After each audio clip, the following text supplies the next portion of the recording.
Hello everyone, welcome to JK Law Study.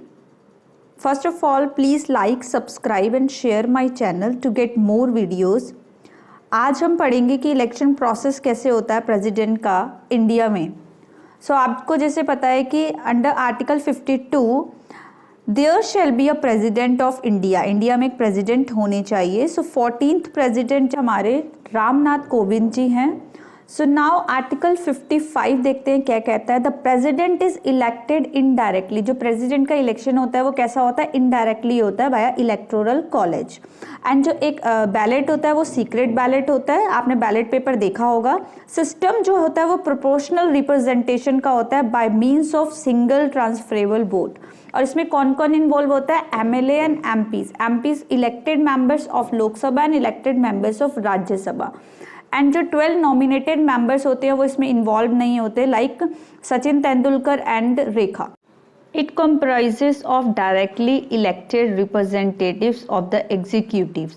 अब जो directly elected representatives होते हैं एग्जीक्यूटिव्स की, वो इसमें इन्वॉल्व होते हैं. कौन कौन से होते हैं वो हम आगे देखते हैं. जिसमें स्टेट असेंबलीज, विधानसभा, स्टेट असेंबलीज जो होती हैं विधानसभा होती हैं हमारी. यूनियन टेरिटरीज होती हैं जिसमें हम सिर्फ यूनियन टेरिटरीज में किस किस को लेते हैं, दिल्ली को और पुडुचेरी को. सिर्फ 2 होती हैं, 2 होती हैं, means Delhi and Puducherry. Next is Lok Sabha, elected members of Lok Sabha and Rajya Sabha. These are the 4 directly elected representatives. Now eligibility for the election. क्या क्या होने चाहिए, he she must be citizen of India. Citizen होने चाहिए, 35 ईयर्स की एज होनी चाहिए या उससे ज़्यादा.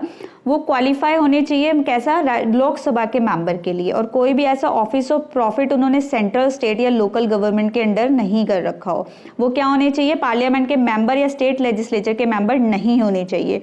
नाउ अब हम एक बैलेट पेपर देखेंगे, सीक्रेट बैलेट पेपर. उसमें क्या होता है कि अगर एक कैंडिडेट को, मुझे मैं एक कैंडिडेट हूँ और मुझे बी जो मेंबर्स हैं वहाँ पे राज्यसभा और लोकसभा के सारे मेंबर जो अभी आपको बताए हैं, अगर उन्हें बी वाला पर्सन पसंद है तो उसको फर्स्ट प्रेफरेंस देंगे, फिर सेकंड प्रेफरेंस, फिर थर्ड प्रेफरेंस. इस तरीके से प्रेफरेंस दी जाती है कि पहले किसको कौन बनना चाहिए. अगर ये नहीं बन पाया तो सेकंड बनेगा, सेकंड नहीं बन पाया तो ये थर्ड बनेगा. इस तरीके से प्रेफरेंस दी जाती है. What is the criterion formula.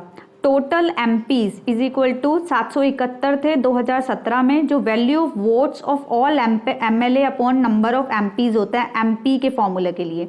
और एमएलए कैसे यूज होता है, 4120 थे 2017 के इलेक्शन में. Total population of state upon total number of member in Vidhan Sabha into 100,000. क्या होता है इसमें, अब जैसे हम एक एग्जांपल लेते हैं, vote of MLA varies according to state. State के अकॉर्डिंग वेरी करता है. जैसे यूपी का वोट है, यूपी में क्या है, पॉपुलेशन देखी जाएगी अपॉन 403 एमएलए इंटू 100,000. और हम सिक्किम की बात करेंगे तो 32 एमएलए है, population of Sikkim upon 32 into 100,000. More population means more value of vote of MLA. ज़्यादा पॉपुलेशन पे क्या होता है, वैल्यू बढ़ जाती है एमएलए के वोट की.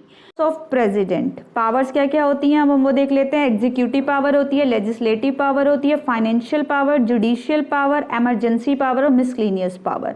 These are the powers of president in India. तो हमारे प्रेसिडेंट के पास इतनी पावर्स होती हैं. ये आपको याद होनी चाहिए, executive, legislative, financial, judicial, emergency और मिसलेनियस. अगर आपको ये वीडियो पसंद आया हो तो please like, subscribe and share my